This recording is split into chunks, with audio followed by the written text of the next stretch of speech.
Fala pessoal, beleza? Esse aqui é o segundo vídeo da série Aonde foi parar a potência do amplificador, ok? No primeiro vídeo eu fiz uma explanação dos assuntos que nós vamos abordar. Então esse aqui seria o primeiro vídeo efetivo. Ou seja, aqui a gente vai começar a entender os princípios da amplificação e o que acontece com o sinal sonoro até chegar aos nossos ouvidos, tá certo?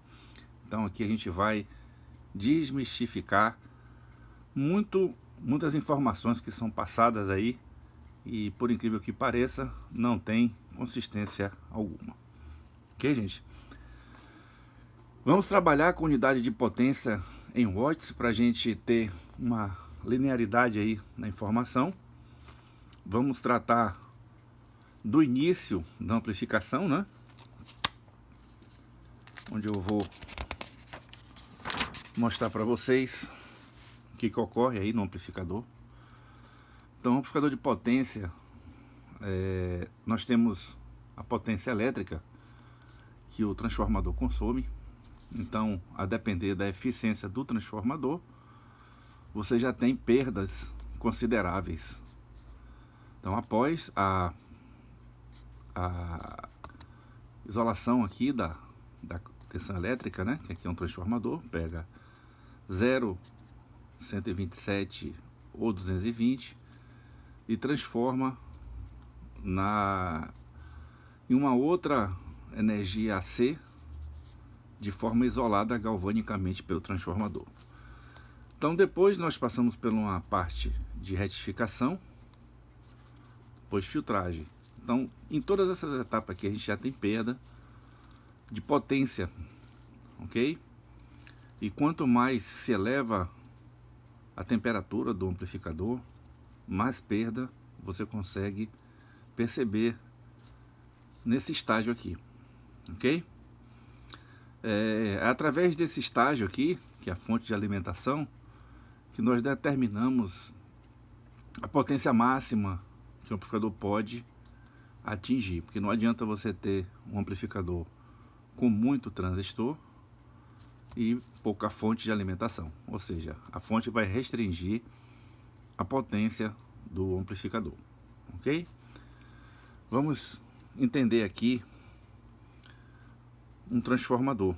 Inicialmente eu pego um transformador, eu simulei aqui uma potência, disse que ele tem 250 VA e um fator de potência 0,96. Então eu tenho efetivamente disponibilizado nesse transformador uma potência máxima de 240 watts, ok?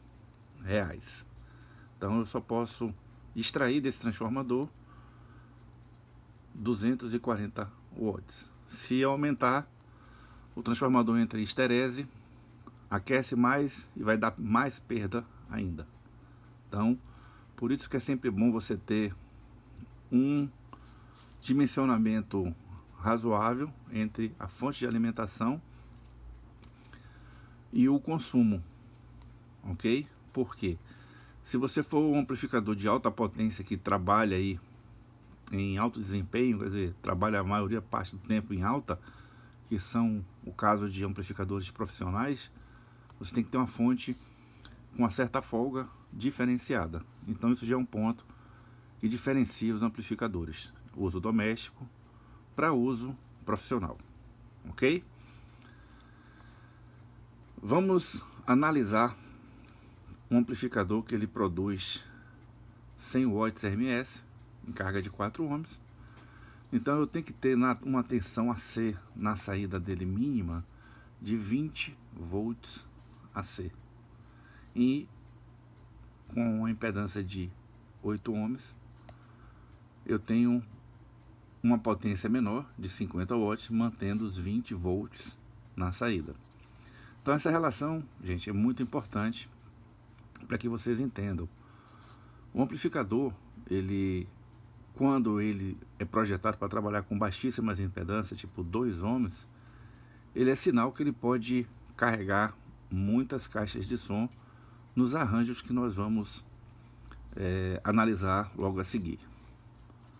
Saindo do amplificador, vamos para o transdutor, os alto-falantes, e você percebe que a coisa se torna mais crítica ainda no alto-falante, ou seja, da potência liberada pelo amplificador, apenas 10% é aproveitada em som. É isso mesmo, 10%, e isso sendo um excelente alto-falante. O resto é perda por efeito Joule, ou seja, calor.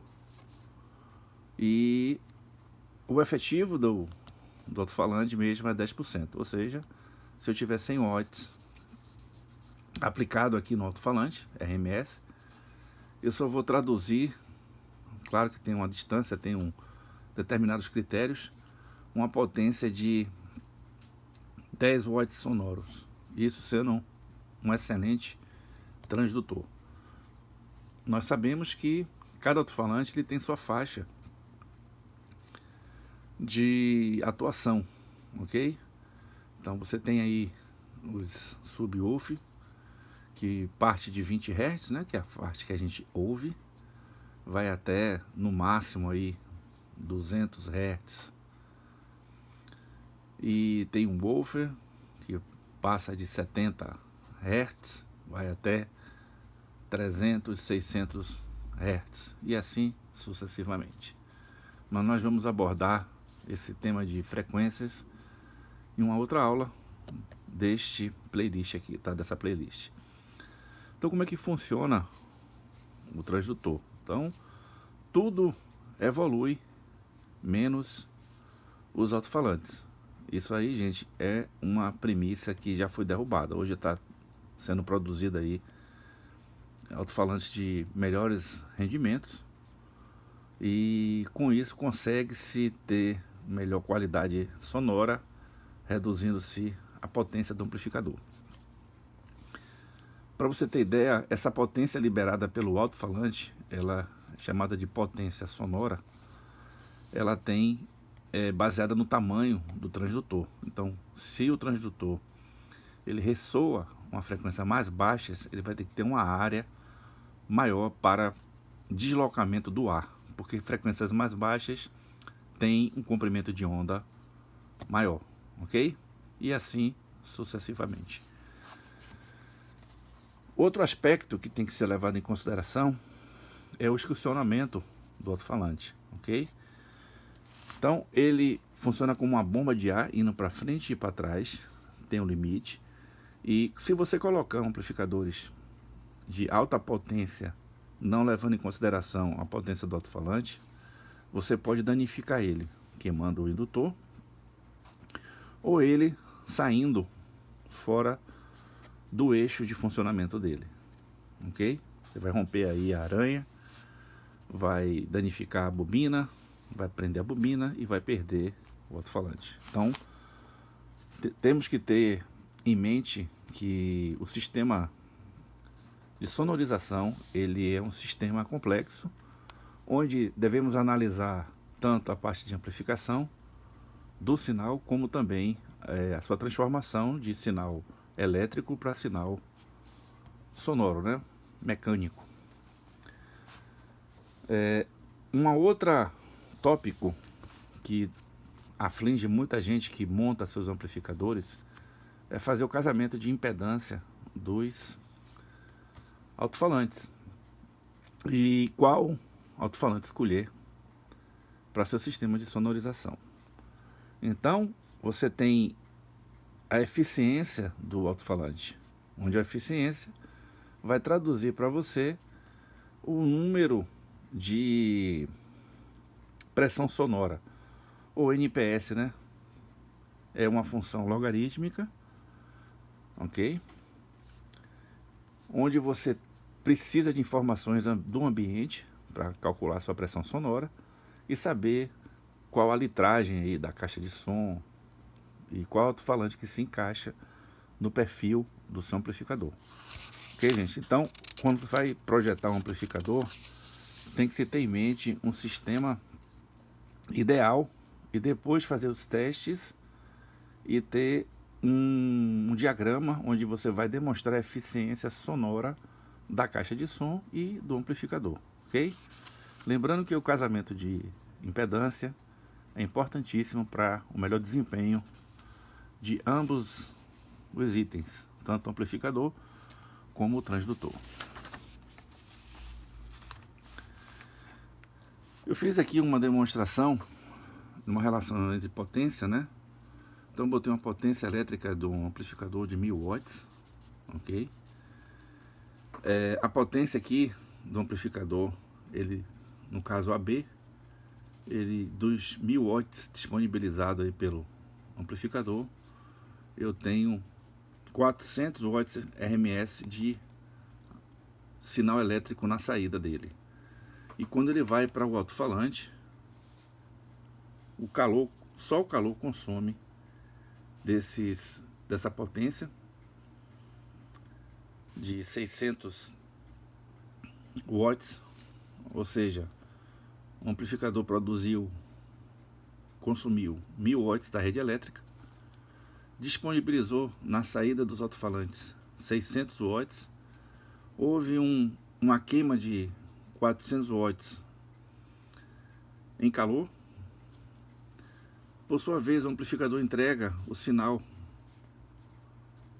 ao alto-falante e o alto-falante só aproveita 10% da potência fornecida pelo amplificador, ou seja, 540 watts é queimado através de calor. Isso, gente, levando em consideração que a linha de transmissão, ou seja, o cabo, é um cabo de baixíssima impedância, resistência, ok?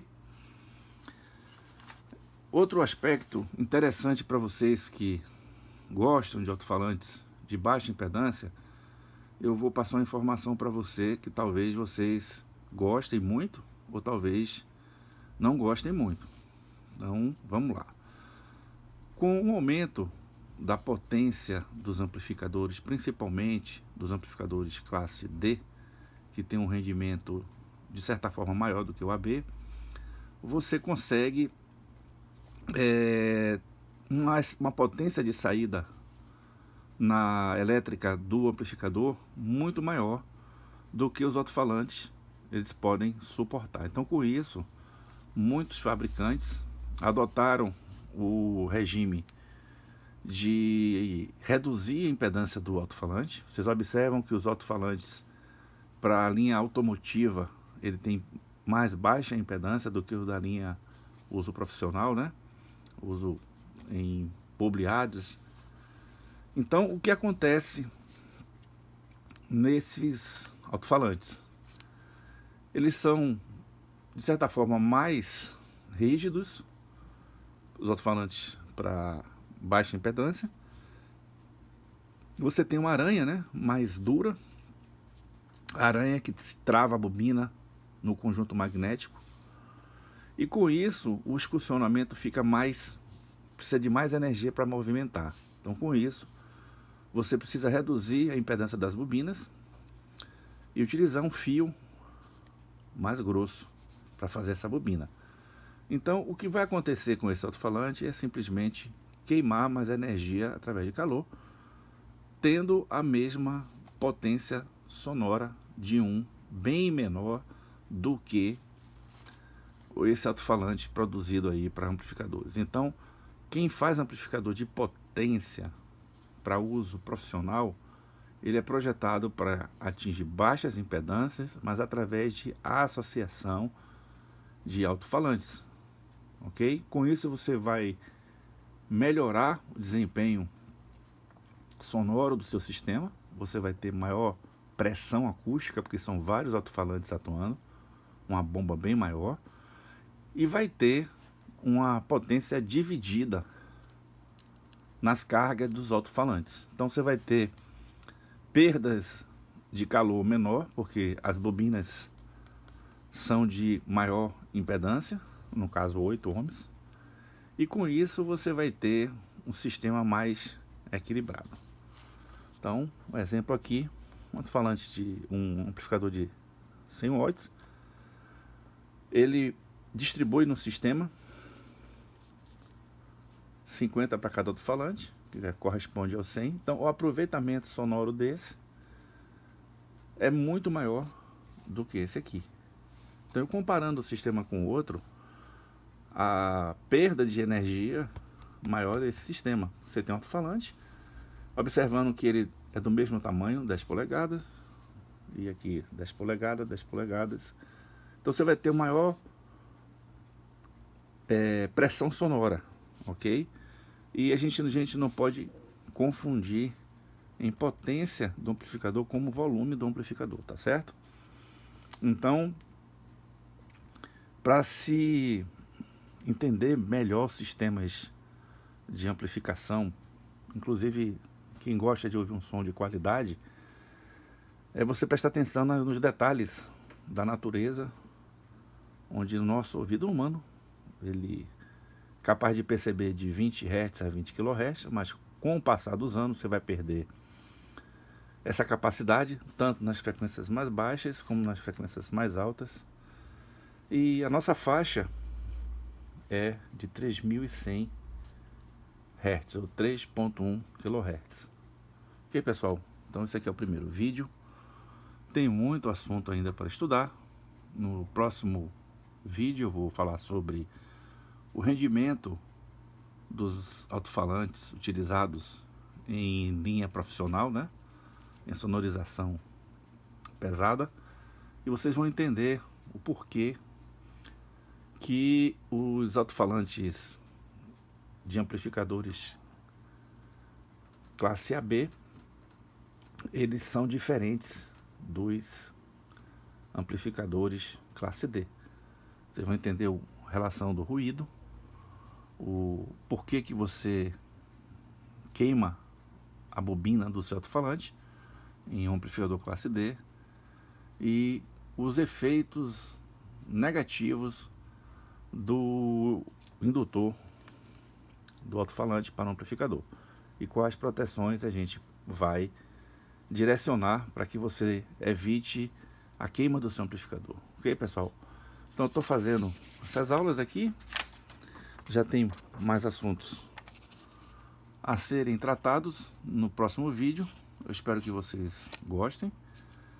A intenção desse vídeo é trazer para vocês a realidade do que a gente encontra hoje no mercado e o que a gente faz para melhorar essas condições para vocês. Então, aquelas pessoas que são taradas por potência de amplificador, números, fique atento a isso aqui, tá?